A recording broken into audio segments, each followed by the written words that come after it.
What a great little town! With a population of approximately 5,000, Rothbury is perfect for those who are searching ancestors on location. This is a great hub to explore the border region for ancestor stories and to walk in the shoes of the families that once were yours, as well as learn some of its local history.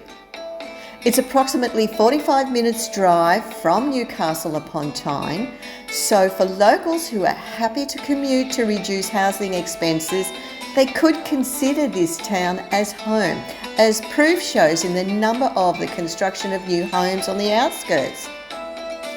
Also, being a quiet country getaway, albeit a weekend or a more permanent lifestyle such as retirement, the infrastructure is well established. It's a pleasant place to enjoy lunch and dinner with the multiple choices of cafes or pubs. As with most of the UK, Rothbury is steeped in history, with a large percentage of the original town buildings being over 200 years old. So, as an Australian, I was immediately in awe with its presentation, and instantly my mind began wondering what life was like in its early days. And that led on to some excellent discoveries. Historically, Rothbury has been populated by man since the prehistoric period, aka hunter-gatherer times, which aka were before tools were implemented, as evidence has shown. Around the vicinity of the town there has been discovered a Bronze Age standing stone with an extensive hill fort uncovered, and to the north of Rothbury, near another standing stone, a cup-marked rock has been found. So for those who love and enjoy archaeological discoveries, this town is a must visit.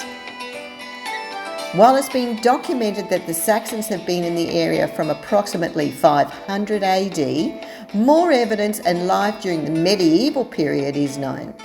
Rothbury became a designated market town for approximately 20 years or so due to the junction of two rivers, and especially while a prominent town figure, Robert Fitzroger, a nobleman and sheriff of Northumberland, was living, circa 1170 to 1214.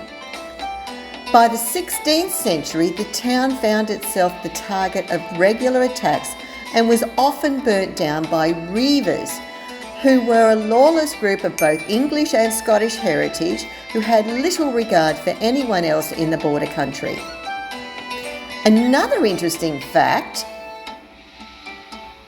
is that a wealthy industrialist, first Baron William Armstrong, circa 1810 to 1900, lived outside of Rothbury and built a country house / hunting lodge named Cragside. This family was also the owner of Bamborough Castle, which is located along the coast at the township of Bamborough. The castle still has residents and is also open for tourists, but as well, it's often being selected to stage movies. From a personal ancestry perspective, I discovered the family names that were listed as outlaws, aka Reivers, in the border region, of which I have two. For over 100 years, these groups had laws unto themselves and at times would fight to the death. The surname of Turnbull has been found throughout the whole Northumberland region and Scottish regions. The other surname is Bell, also on both sides of the border. This could explain the large number of gaps in my ancestry. Continuing to research these groups, I have found it all to be extremely fascinating. The surname of Fiddus that led me on this trail was a son of a Bell, and whose parents seem to have vanished after the record of their marriage and, of course, giving birth to my ancestor. Did they become victims of the Reivers, or perhaps they made their way to America as a free family under a pseudonym, which a lot of families did back then to avoid persecution, or being wrongly accused. It wasn't until the union of the Scottish and English crowns, when James VI and I took control of both countries. Action was taken against the Reivers, who were then trialled and sent to either Ireland or to America. Needless to say, this process took decades for peace to reign again, and it was during the same period of time that eventually the United Colonies of America declared independence from Britain.